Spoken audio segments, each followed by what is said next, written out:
દેવાધિદેવ મહાદેવ અને માતા પાર્વતીના પુત્ર ભગવાન શ્રી કાર્તિકેય સ્વામી સાહસ, શક્તિ અને વિજયના પ્રતીક છે.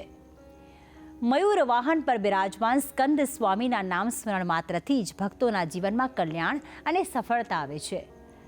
શ્રદ્ધા અને ભક્તિ સાથે કરેલું સ્મરણ દરેક વિઘ્નોને દૂર કરીને જીવનને સુમાર્ગે દોરી જાય છે. તો આજે જીવનના કલ્યાણ અર્થે કાર્તિકેય ભગવાનના કયા 8 નામનો કરવો જાપ, જાણકારી આપશે ગુરુજી પ્રફુલભાઈ પંડ્યા.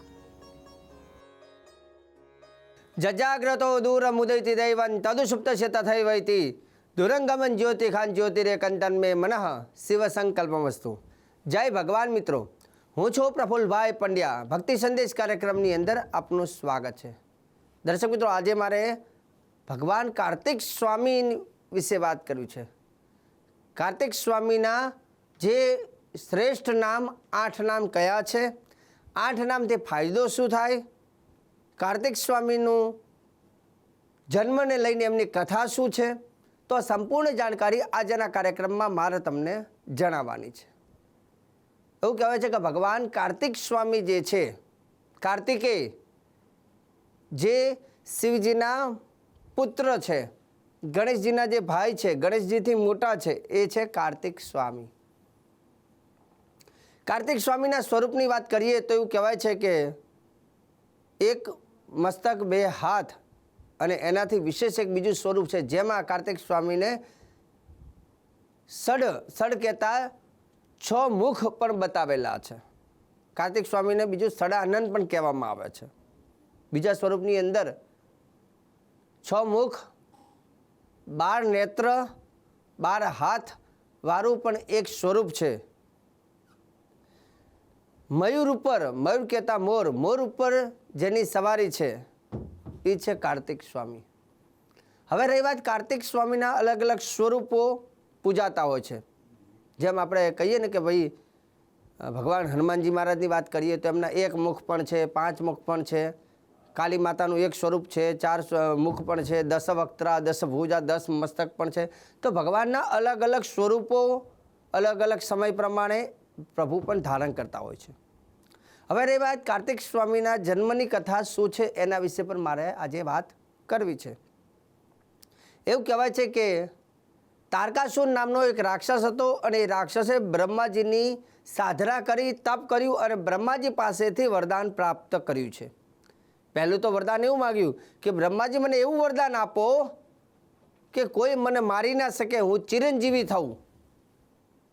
બ્રહ્માજી કહે કે આ દુનિયામાં નિયમ છે કે જેનો જન્મ છે એનું મૃત્યુ નિશ્ચિત છે, એટલે હું તને આ વરદાન ના આપી શકું, તું બીજું કોઈ વરદાન માગ. હવે તારકાસુર નામનો રાક્ષસ વિચાર કરે છે કે મારે હવે એવું વરદાન હું માગું કે જેનાથી મારું મૃત્યુ જ ન થાય.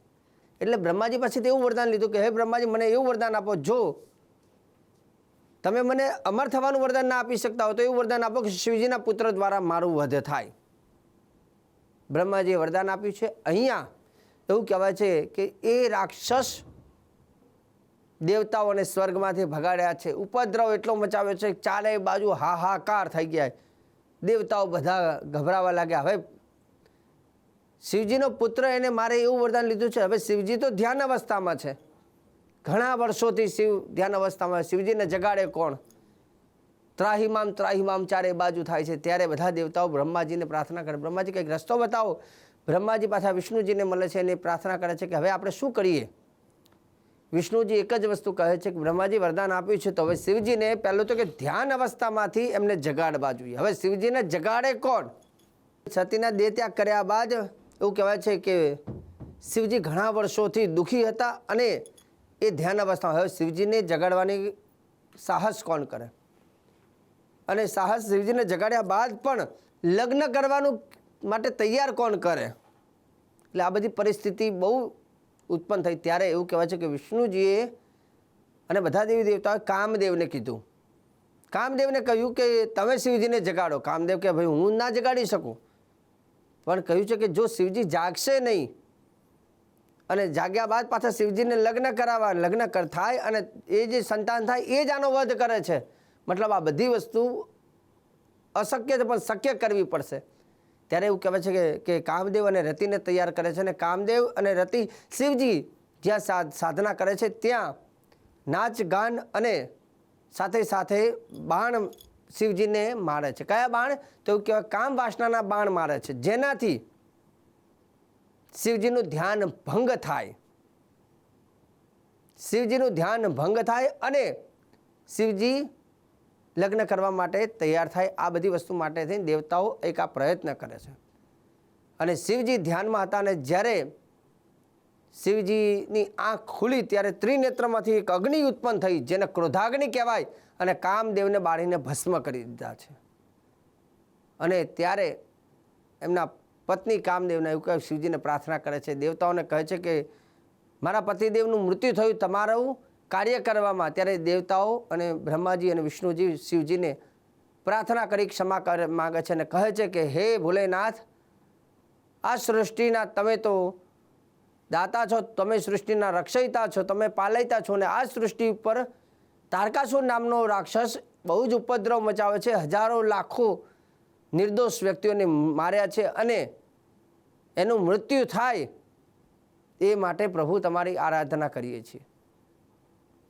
હવે રહી વાત કે પાછું બ્રહ્માજીએ આવું વરદાન પણ આપ્યું છે. હવે શિવજીને લગ્ન માટે પાછા તૈયાર કરે છે. જ્યારે સૃષ્ટિની વાત આવે, જ્યારે રક્ષણ કરવાની વાત આવે, ત્યારે હંમેશા ભોળેનાથ જેટલા ક્રોધી છે એટલા શિવજી ભોળા પણ છે.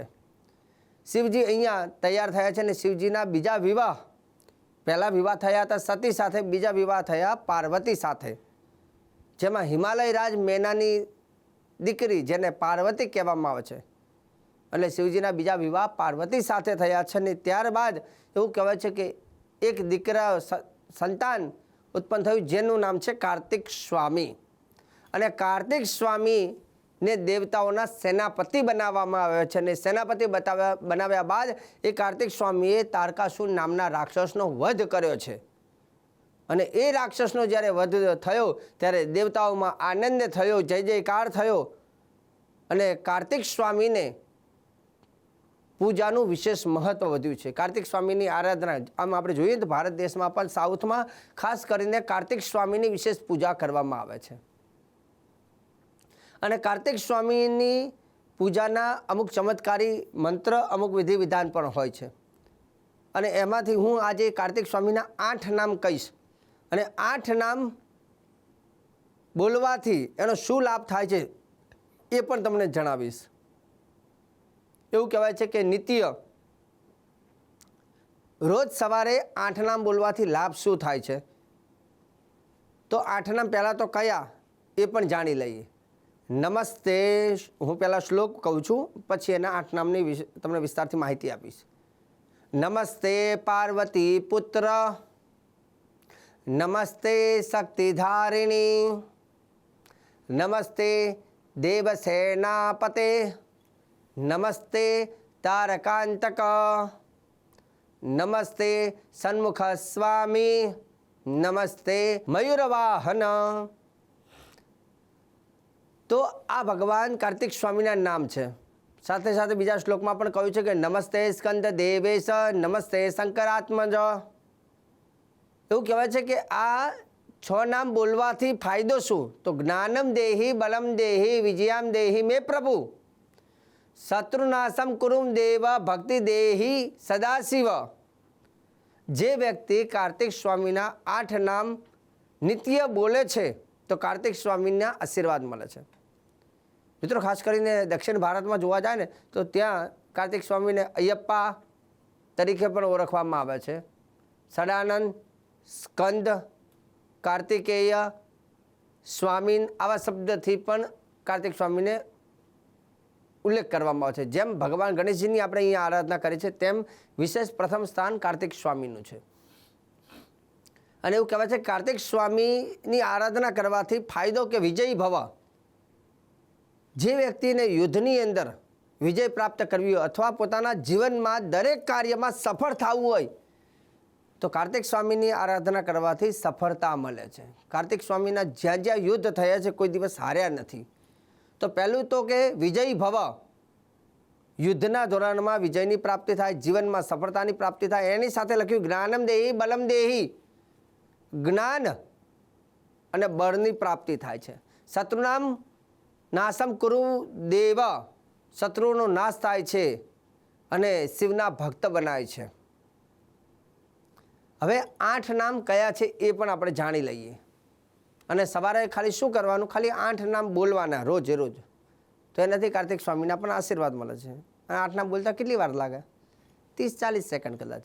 તો 8 નામ તમે પણ લખી લો કે જેથી તમને પણ ખબર પડે કે ભક્તિ સંદેશ કાર્યક્રમની અંદર બધી દરેક ભગવાનની વાત કરીએ છીએ ત્યારે એના વિશેષ નામ, એના ઉપાય એટલે કહીએ છીએ કે તમને રહસ્યવાળી જે વસ્તુ છે, જે શાસ્ત્ર પ્રમાણે છે, તમારી સાથે તમને પ્રાપ્ત થાય. હવે 8 નામ છે એ લખી લો. પહેલું નામ છે સ્કંદ. તો આપણે શું બોલવાનું? ઓમ. કોઈ પણ નામની આગળ ઓમ લગાવવાનું, પાછળ નમઃ શબ્દ લગાવવાનું. તો પહેલું નામ છે સ્કંદ, તો આપણે બોલવાનું ઓમ સ્કંદાય નમઃ.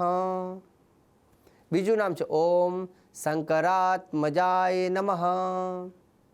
ત્રીજું નામ છે ઓમ પાર્વતી પુત્રાય નમઃ. ચોથું નામ ઓમ શક્તિધારિણે નમઃ. પાંચમું નામ ઓમ દેવસેનાપતયે નમઃ. છઠ્ઠું નામ ઓમ તારકાંતકાય નમઃ. તારકાંતકાય નમઃ એટલે કે તારકાસુરનો અંત કર્યો એટલે તારકાંતકાય નમઃ. સાતમું નામ ઓમ ષડમુખાય નમઃ. ષડમુખાય મતલબ કે 6 મુખ કાર્તિક સ્વામીના છે એક સ્વરૂપમાં, એટલે અહીંયા ઓમ ષડમુખાય નમઃ શબ્દ છે. અને 8મું નામ છે ઓમ મયુર વાહનાય નમઃ. મયુર જેમનું વાહન છે એટલે મયુર ઉપર જેની સવારી છે એ કાર્તિક સ્વામીની વાત છે, એટલે ઓમ મયુર વાહનાય નમઃ. તો ભગવાન કાર્તિક સ્વામીના અષ્ટનામ જે આજે મેં તમને બતાવ્યા છે ને, આ 8 નામ બોલવાથી ફાયદો તો જ્ઞાનમ દેહી બલમ દેહી વિજયમ દેહી મેં પ્રભુ શત્રુનામ કુરુદેવે શત્રુનામ કુરુદેવ ભક્તમ દેહી સદાશિવ. તો દર્શક મિત્રો, આજે કાર્તિક સ્વામીની શ્રેષ્ઠ જાણકારી મેં તમને આપી છે અને આગળ પણ ભક્તિ સંદેશ કાર્યક્રમમાં હું પ્રફુલ્લ પંડ્યા આવી જ જાણકારી આપતો રહીશ. કાર્યક્રમ જોવાનું ચૂકતા નહીં. મને આપી દો હવે તમે રજા. જય ભગવાન.